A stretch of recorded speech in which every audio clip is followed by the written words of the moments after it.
Halo bung-bung semua, kita sudah di episode ke-15 series Mahmilub Dr. Subandrio ini. Di bagian akhir episode sebelumnya, Hakim memberikan pertanyaan yang sangat penting pada tertuduh Dr. Subandrio. Hakim bertanya, siapa yang akan menjadi presiden jika presiden wafat? Baiklah, mari kita lanjutkan.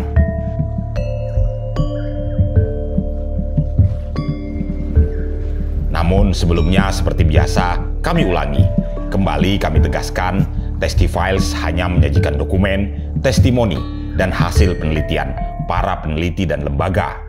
Kami tidak menghadirkan teori atau pendekatan apapun.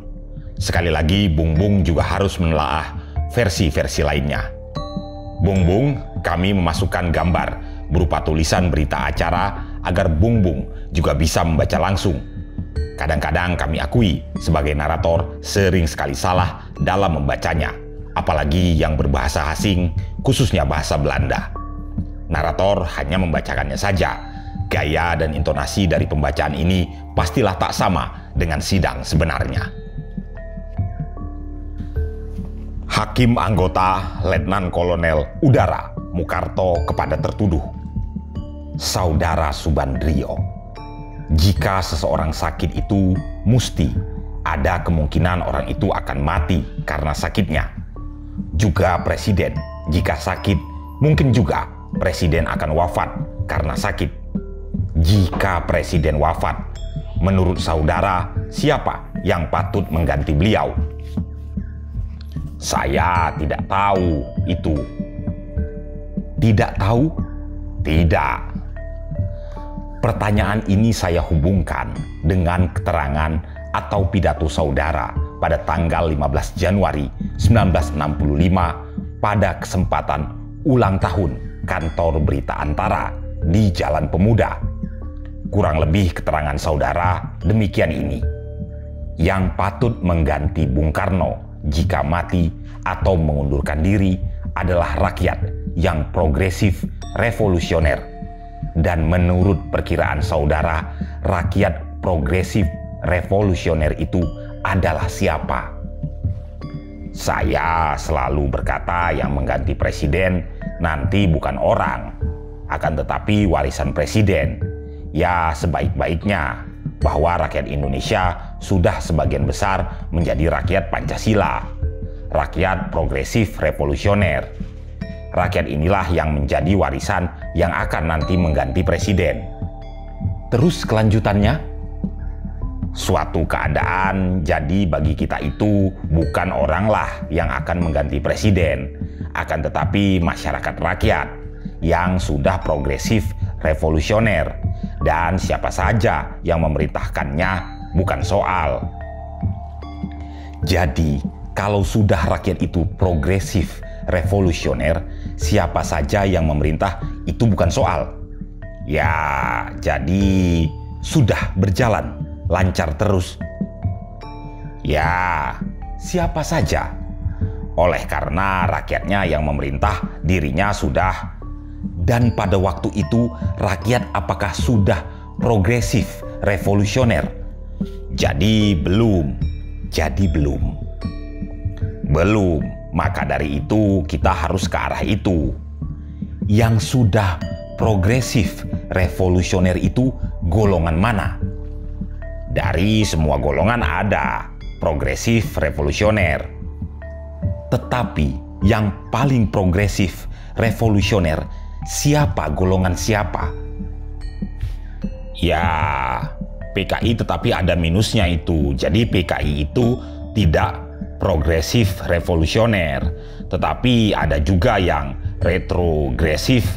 PKI itu hidup mati ada juga jadinya. Jadi sekarang itu kalau orang komunis itu tidak progresif, selalu progresif revolusioner. Dalam keadaan sekarang itu juga. Ya sekarang, tetapi dulu waktu itu. Jadi juga itu dalam waktu itu juga sudah jadi sekarang. Di dunia pun komunisme itu tidak selalu progresif revolusioner sekarang ini. Tetapi mengapa saudara mengajak Aidit pada waktu itu? supaya membuat golongan A agama dan nasionalis progresif dan mengajak golongan nasionalis dan agama supaya membuat golongan komunis beragama dan nasionalis. Ya, itu jadi kalau ada itu yang kurang progresif, itu sedikit progresif. Ya, dan ada yang golongan agama oleh karena cacatnya yang dikenal PKI ialah seolah-olah kurang agama, dan cacatnya yang di lain seolah-olah kurang progresif. Itu pada umumnya cacatnya seolah-olah. Tetapi dalam kenyataan itu dalam semua golongan ada yang progresif dan ada yang kurang progresif. Sekarang kembali tentang pemanggilan Aidit ke tanah air. Apakah betul saudara diperintahkan oleh Presiden memanggil Aidit ke tanah air? Ya. Sesudah Aidit kembali ke tanah air, apakah PKI tidak mengadakan isu mengenai penyakitnya Presiden ini ataupun membuat spekulasi bahwa Presiden mungkin akan wafat? Tidak, saya tidak mengetahui. Saya tidak mengetahui. Tidak dilaporkan oleh bawahan saudara. Tidak. Oleh saudara Kartono Kadri? Tidak. Juga tidak. Tidak. Cukup. Selesai hakim anggota Letnan Kolonel Udara Mukarto dengan pertanyaan-pertanyaannya, ketua mempersilahkan hakim anggota Mayor Laut Jayus Sukoto Sarjana Hukum mengadakan pertanyaan-pertanyaan tanya jawab berlangsung sebagai berikut. Hakim anggota Mayor Laut Jayus Sukoto Sarjana Hukum kepada tertuduh. Ini sekitar kedatangan dokter Republik Rakyat Tiongkok. Apakah saudara tahu akan kedatangan mereka? Apakah saudara tahu akan kedatangan mereka? Tidak. Mereka datang kurang lebih ya bersama dengan Aidit ke tanah air di sini. Apakah saudara tidak memerintahkan misalnya anggota BPI untuk menyelidiki kebenaran datangnya dokter RRT ini? Jadi saya tidak tahu bahwa mereka itu datang. Saya taunya mereka ada di sini oleh karena bertemu di istana secara kebetulan. Jadi mereka pagi-pagi di sana. Saya juga pagi-pagi di sana. Ini dokter asing. Jadi paling tidak BPI harus betul-betul kontrol tentang kedatangan dokter-dokter asing demi untuk kepentingan kesehatan Bapak Presiden. Apakah tiap dokter asing luar negeri bisa masuk sembarang waktu? Tidak. Ini kalau dokter RRT itu jadi diurus istana secara langsung. Jadi oleh istana secara langsung. Ya. Apakah ada hubungan dokter ini dengan PKI? Saya tidak tahu.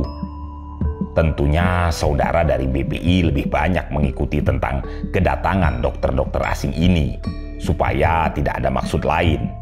Sekitar pidato, konsep-konsep yang diajukan oleh Nyoto kepada Bapak Presiden, apakah saudara di situ juga mengetahui bagaimana isinya?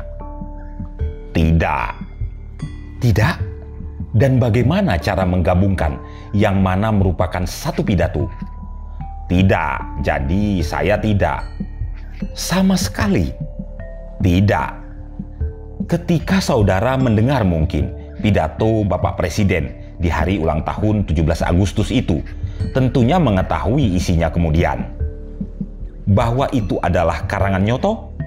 Apakah saudara tidak ikut mengkoreksi sedikit pun bagaimana reaksi dari rakyat di mana-mana? Bagaimana mengkoreksi? Reaksi, mengkoreksi isi pidato itu sedemikian rupa sehingga rakyat berkesan lain.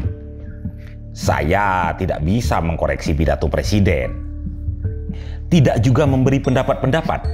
Bagaimana kalau bunyinya demikian mungkin rakyat akan bereaksi demikian atau tidak? itu presiden akan marah. Akan marah? Ya. Jadi beliau sendiri, apakah konsep pidato dari saudara itu banyak yang masuk dalam pidato presiden? Ya, sekarang isi pidato pun itu saya lupa agaknya. Ya, sudah lupa. Ya, itu jadinya. Saya rasa penting sekali kalau merupakan jangan, sebab itu mengenai konsep saudara, bukan? Jadi bagaimana itu saya minta waktu untuk merenungkan sendiri. Jadi bagaimana apanya? Terima kasih. Selesai hakim anggota Mayor Laut Jayus Sukoto Sarjana Hukum dengan pertanyaan-pertanyaannya, Ketua mempersilahkan hakim anggota AKBP Taslan Karnadi Sarjana Hukum mengadakan pertanyaan-pertanyaan. Tanya jawab berlangsung sebagai berikut. Hakim anggota AKBP Taslan Karnadi Sarjana Hukum kepada tertuduh. Saudara Subandrio, pernah Saudara Kartono Kadri melaporkan pada saudara bahwa pidato Presiden tanggal 17 Agustus 1965 merupakan suatu pidato pamitan Presiden terhadap seluruh rakyat Indonesia. Benarkah saudara? Tidak. Mengenai isi pidato itu sendiri, saudara antara lain memberikan sahamnya, turut menyediakan beberapa materi daripada pidato tersebut. Apakah pidato tersebut memuaskan saudara? Ada satu hal yang mengenai luar negeri, khususnya yang menyulitkan saya, ialah mengenai perkataan poros. Mengenai hal poros? Ya, apa yang dimaksud dengan soal poros itu? Saya sendiri tidak tahu itu apa yang dimaksudkan Bapak itu soal poros. Sesudahnya Kamboja memberikan reaksi, saya memberikan reaksi bahwa poros itu bukan aliansi. Poros itu hanya comrade in arms. Jadi sekawanan dalam perjuangan tentang imperialisme. Dan ini lantas Bapak Presiden membenarkan bahwa itu artinya poros. Masih ingat judul pidato tersebut? Bagaimana? Masih ingat judul pidato tersebut? Judul pidato Presiden tanggal 17 Agustus 1965. Takari. Baiklah, cukup. Selesai hakim anggota AKBP Taslan Karnadi Sarjana Hukum mengajukan pertanyaan-pertanyaan, Ketua minta auditor mengajukan dan membacakan surat bukti berupa panggilan nyoto dan aidit dari luar negeri. Auditor membacakan surat bukti tersebut yang berbunyi sebagai berikut. Kawat Sandi, Menlu pribadi untuk Duta Besar Pribadi di Moskow. Isinya nomor 93093 Moskow, ex Menlu pribadi Pro Duta Besar Pribadi. Harap saudara sampaikan kepada saudara-saudara aidit dan nyoto pesan Paduka Yang Mulia Presiden bahwa mereka diminta selekas mungkin kembali ke Jakarta. Habis. Deparlu. Pengiriman dilakukan tanggal 31 Juli jam 12.45. Jawaban dari DN Aidit melalui PTT, tidak melalui Kedutaan Besar di Peking, tapi melalui PTT. Yang Mulia Menlu Dr. Subandrio, Departemen Luar Negeri Jakarta. Bung Nyoto saya tunggu di Moskow sampai 31 Juli, tetapi tidak muncul. Stop. Saya khawatir akan keselamatannya. Stop. Harap bantuan mencari tahu di mana dia dan memanggilnya ke tanah air secepat mungkin. Stop. Salam hangat dan terima kasih. Stop. Menko Wakil Ketua MPRS DN Aidit dan melalui Kawat Sandi Deparlu, melalui Kawat Sandi Kedutaan Besar di Peking juga demikian bunyinya. Dan kepada MH Lukman, Menteri Wakil Ketua DPR GR yang dikirim oleh Aidit sangat segera harap diberitahukan Presiden Soekarno bahwa instruksi beliau supaya lekas kembali saya terima di Peking. Sedang diusahakan special plane dengan pemerintah Tiongkok. Saudara Nyoto saya tunggu hingga tanggal 31 Juli 1965 di Moskow, tapi tidak muncul. Khawatir akan keselamatannya. Harap Menteri Luar Negeri Subandrio minta bantuannya mengetahui di mana saudara Nyoto dan memanggilnya kembali. DNID Menko Wakil Ketua MPRS Indonesia di Peking, dikirim tanggal 4 Agustus 1965 jam 22.35. Balasan dari Dr. Subandrio Menlu nomor 93172 ex Menlu Pro Duta Besar, yaitu dikirim ke Duta Besar Roma, Den Haag, Bangkok, Hong Kong, dan Tokyo pada 4 Agustus 1965. Isinya, ex Menlu Pro Duta Besar, harap bantuan saudara agar dilokalisir Menteri Nyoto dan sampaikan kepada beliau instruksi PYM Presiden agar pulang segera ke Jakarta. Harap segera progres report titik habis. Setelah selesai auditor membacakan telegram bukti tersebut, ketua mempersilahkan tertuduh untuk membacanya. Sementara itu, tanya jawab berlangsung sebagai berikut. Ketua kepada tertuduh, Saudara Subandrio, diperlukan juga untuk melihat, inginkan akan melihat telegram-telegram yang telah dan pernah dibaca? Tidak. Itu toh ada perlunya juga saudara mengenai handscript dari Mas Far dan ingat handscript? Tidak. Tidak mengenal. Selanjutnya ketua mempersilahkan pembela untuk melihatnya, dan setelah para pembela melihat telegram tersebut sejenak, selanjutnya ketua menanyakan pada auditor apakah ada pertanyaan-pertanyaan mengenai hal-hal sakitnya presiden. Pertanyaan mana dijawab oleh auditor dengan ada, dan tanya jawab antara auditor dan tertuduh berlangsung sebagai berikut. Auditor kepada tertuduh, Saudara Dr. Subandrio, apakah saudara mengetahui bahwa pada tanggal 22 Juli 1965 rombongan dokter-dokter dari RRT datang di Indonesia untuk melakukan pemeriksaan medis terhadap Bapak Presiden? Tidak persis pada tanggal itu, tapi dalam rangkaian pemeriksaan saya pernah bertemu mereka di Istana Merdeka. Dus, saudara mengetahui dokter-dokter RRT itu dalam rangkaian pemeriksaan di Istana Merdeka?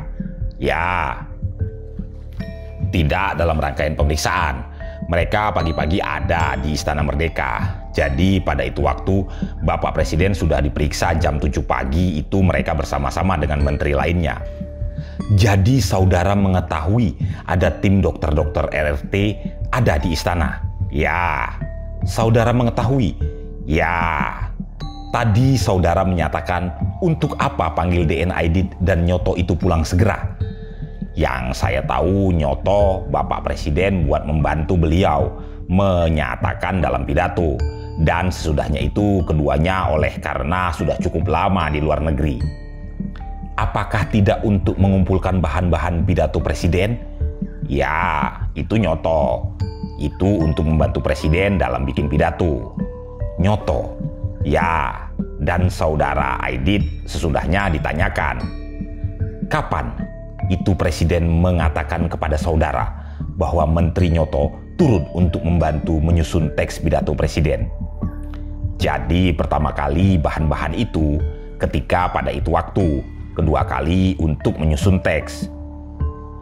Untuk menyusun teks itu kapan? Jadi kedua hari jatuhnya Bapak ketika saya mengunjungi Bapak Presiden. Kapan saudara melakukan pemanggilan Nyoto? Tanggal 31. Tanggal 31 itu untuk apa? Itu untuk membantu Bapak Presiden membuat pidato. Untuk membantu? Ya, membuat pidato. Jadi bahan-bahan itu. Mengumpulkan bahan-bahan. Ya, jadi biasanya itu semua menteri memberikan bahan-bahan. Sesudahnya jatuh sakit, bahwa Bapak itu menyatakan beberapa menteri Nyoto dan kami untuk menyusun teks. Jadi tidak bahan-bahan lagi. Bukan bahan-bahan lagi, tetapi sudah menyusun teks. Menyusun teks. siapa lagi yang menyusun teks ini? Jadi dari menteri lainnya saya tidak tahu. Biasanya Ruslan Abdul Ghani. Tapi yang disebut nama, tadi Bapak Presiden menyatakan beberapa menteri lainnya. Dan Nyoto dan kamu harap menyusun teks.